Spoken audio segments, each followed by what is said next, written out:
So World War III may not happen just yet, and thank God for that, but a nuclear disaster is a strong possibility. 2.5 tons of nuclear material is missing. We're talking about concentrated uranium, 10 drums of it. It has gone missing from Libya. This is according to the IAEA, the International Atomic Energy Agency, the global nuclear watchdog. The fact that it's missing is bad enough, and that it's missing from Libya is worse. Now, this is a war-torn country. It's not clear who has laid their hands on 10 drums of concentrated uranium. The IAEA says it poses a radiological risk, not to mention the nuclear security concerns here. Remember, uranium is a radioactive element, and it can be used to make nuclear bombs. Now, the IAEA is investigating the circumstances of its removal, and it may be difficult considering the situation in Libya. Here's a primer. Libya is an African nation with huge deposits of oil. Until 2011, it was ruled by a dictator called Muammar Gaddafi. In 2011, he was ousted in a NATO-backed uprising. And since then, the country has been in the throes of conflict. It is divided. Multiple armed groups have tried to control it. At present, there are two main factions. One is a UN-backed provisional government based out of the capital, Tripoli. And the other is the so-called Libyan National Army, led by military commander Khalifa Haftar. Haftar controls Libya's oil-rich east. Over the years, he's been backed by countries who want Libya's oil.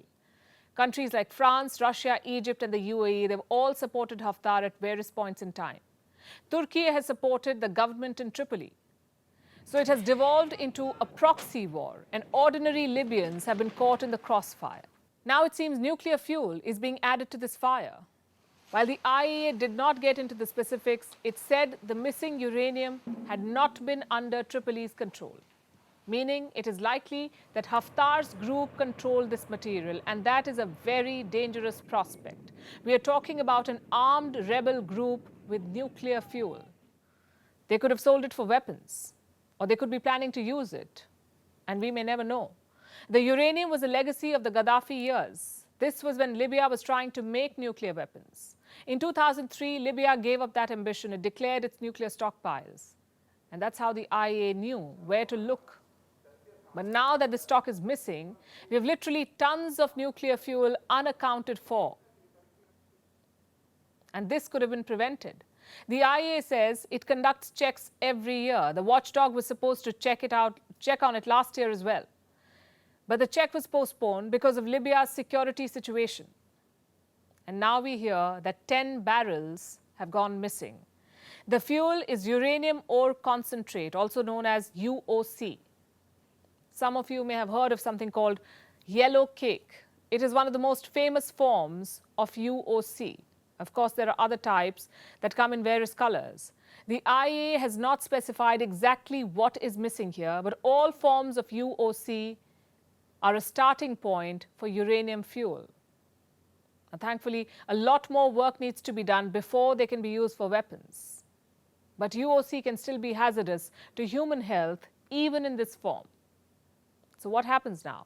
Investigating the theft is just addressing the symptom. The bigger problem is Libya's instability, and that remains unresolved. Peace needs to come to Libya to prevent such problems from arising again.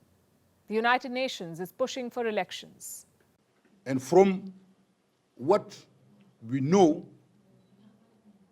it would be possible if the electoral laws are put in place in June,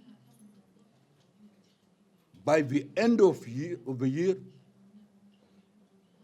to have these elections to take place. The proxy war for oil needs to stop. The foreign players need to back off. Democracy needs to be given a chance in this country. If not, the reckless pursuit of oil and power could lead to a nuclear disaster.